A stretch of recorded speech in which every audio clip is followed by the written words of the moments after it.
তারপর তিনি গলানো তামা ও লোহার গর্তের চারপাশে ঢেলে দিলেন। পাশাপাশি তিনি কাঠ ও কয়লা ভিতরে রেখে আগুন জ্বালিয়ে দিলেন এবং সঙ্গে সঙ্গে দেওয়ালকে পাহাড়ের সমান উঁচু করে দিলেন। আর এই উঁচু দেওয়াল আল্লাহর ইশারায় এতটাই মজবুত হয়ে গিয়েছিল যা ছিল অকল্পনীয়।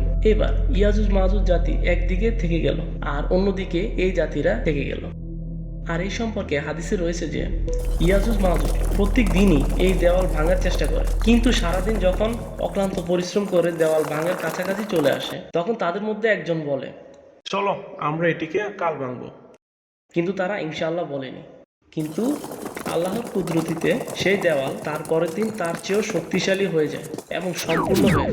দ্বিতীয় দিনেও একই ঘটনা ঘটে এবং অন্য একজন বলে, আমরা এটিকে আগামীকাল ভাঙবো, এবং আল্লাহর ইশারায় পরের দিন দেওয়াল আরও শক্তিশালী হয়ে যায়।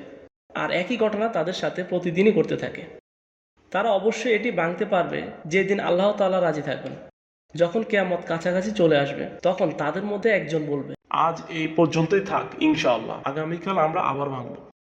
আর যখন দ্বিতীয় দিনে দেওয়ালটি ভাঙতে আসে তখন তারা দেখে আগের দিনের পড়ে থাকা কাজটিও রয়ে গেছে, অন্যান্য দিনের মতো সম্পূর্ণ হয়ে যাবে না। আর এটি মহান আল্লাহ তাআলার বরকতের মাধ্যমেই হবে। আর এই দেওয়াল শেষ পর্যন্ত তারা ভেঙে ফেলবে এবং এই দেওয়ালটি ভেঙে তারা জনবসতিতে প্রবেশ করবে।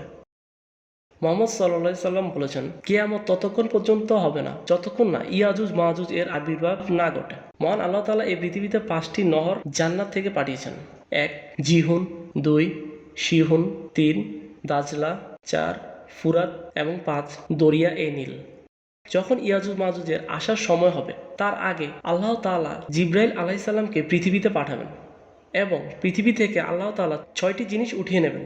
রেওয়াতে এসেছে ইয়াজুজ মাজুজ পৃথিবীতে আসার আগে এই 6টি জিনিস পৃথিবী ছেড়ে চলে যাবে। 1 কোরআনে পাক, 2 সমস্ত জ্ঞান, 3 হুজুরে আসওয়াদ, 4 মকামে ইব্রাহিম, 5 মুসা আলাইহিস সালামের সিন্দুক, 6 5টি নহরকে উঠিয়ে নেওয়া হবে যা আগে বলা হয়েছিল। যখন এই জিনিসগুলো পৃথিবী থেকে উঠিয়ে নেওয়া হবে তখন পৃথিবী থেকে দিন ও বরকত উঠে যাবে। তখন মানুষ বরকত থেকে একেবারে শূন্য হয়ে যাবে। দাজ্জালকে যখন ঈসা আলাইহিস সালাম হত্যা করবেন তারপর ইয়াজুজ মাজুজ এর আবির্ভাব হবে।